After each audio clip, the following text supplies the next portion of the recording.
We're here with 3 powerhouses in the lean sector. Some people saved money, made more profit. Recently, we've had a company who saved 8 weeks of production time. We need to put them in the best position to survive, be flexible, be productive, be agile. There's no substitute for direct observation. To see the turnaround of his company is just mind-blowing. Tools and technique, that's the easy, but it's getting your leaders engaged, motivated, and being able to sustain it. That's the real challenge.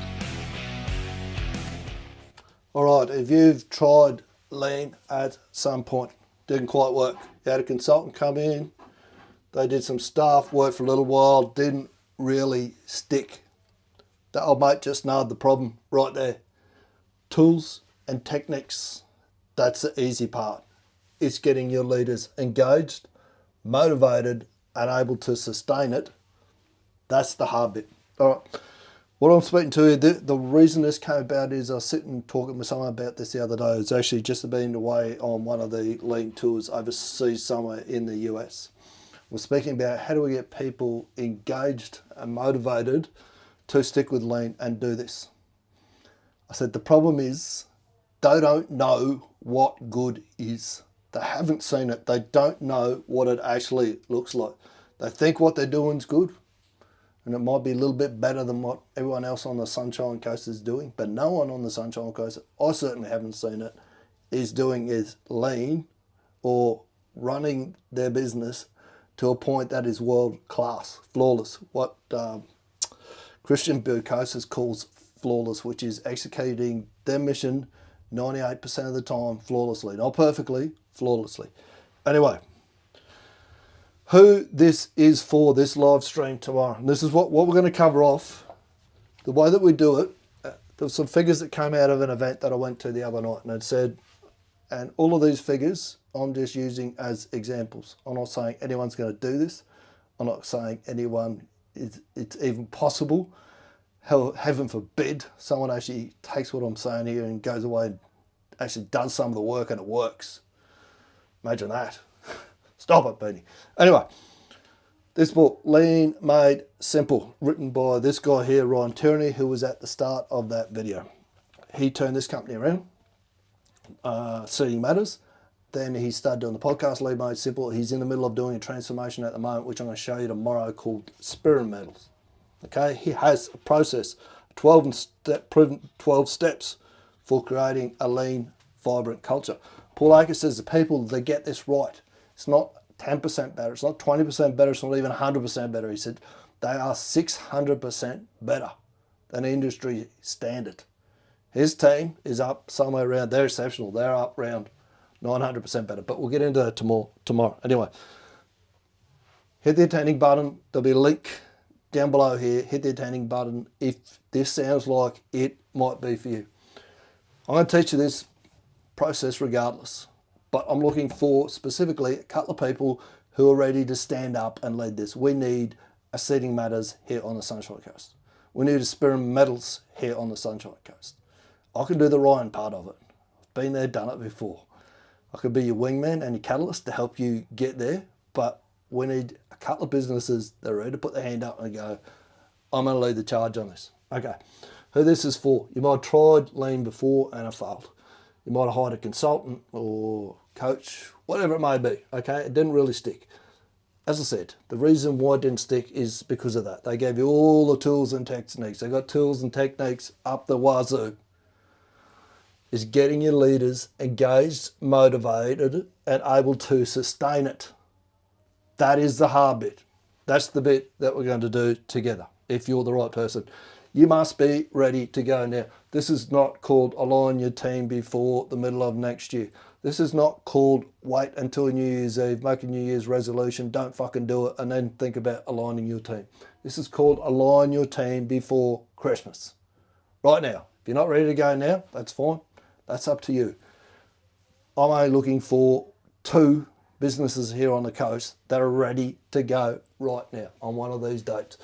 Tuesday, 2nd or the 4th, 9th or the 11th, 16th or the 18th. You're ready to pull the trigger and do this. You're ready to say, don't say one day, say day one. This is day one, ready to start. Info's on that page there, ambitioustarget.com. Okay, So 2025, these are the figures that were thrown out the other night at the Manufacturers Excellence Forum, and I googled them and it seems to be ballpark. Manufacturing contributes about $1.6 billion per year to the Sunshine Coast economy. If we got this lean part right, there's no reason why we can't punch through 10 and do it fairly quick. We have a golden opportunity right now. The eyes of the world are going to be on us. Ryan, who just run a summit called the Gemba Summit in Ireland, had people come from all around the world to see what he was doing at Seeding Matters and what he's doing at Spirit Metals. We got the eyes of the world of us in the early 2030s. I can't remember the exact year that the Olympics are on. This is a perfect opportunity to show the world this is how manufacturing should be done. This is how projects should be run.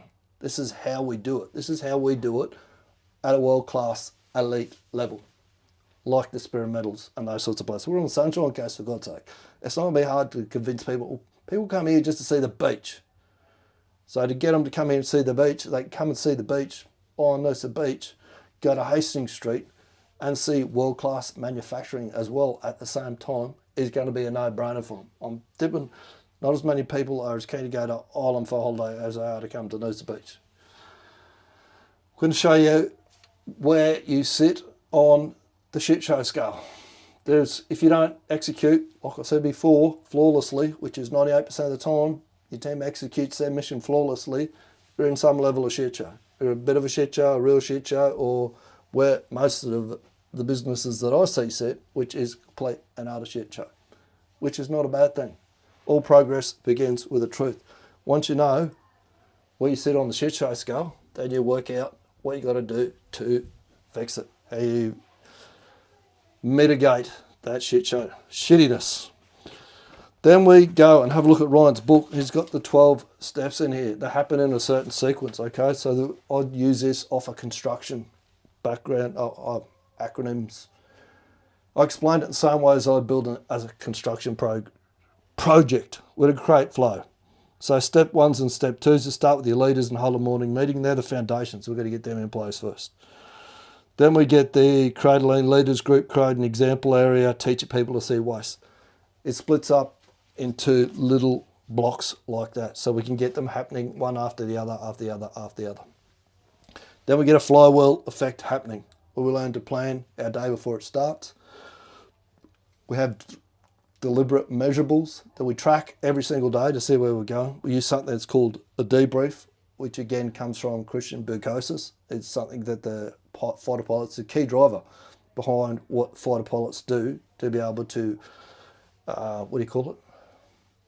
flawlessly execute their missions. It's actually nearly 99% of the time. I keep saying 98, but it's nearly 99% of the time. Then we supercharge it with AI.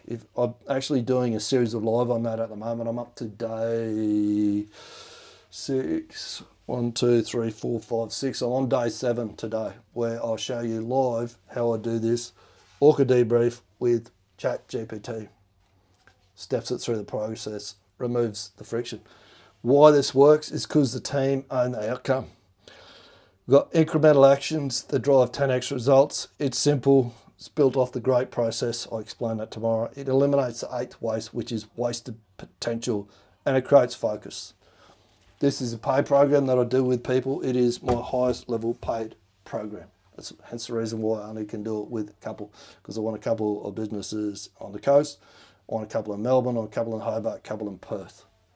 So I only work with 2 here on the coast. 2 should create the knock-on effect that we need. We just need one. One, so people can actually physically come and see what good looks like.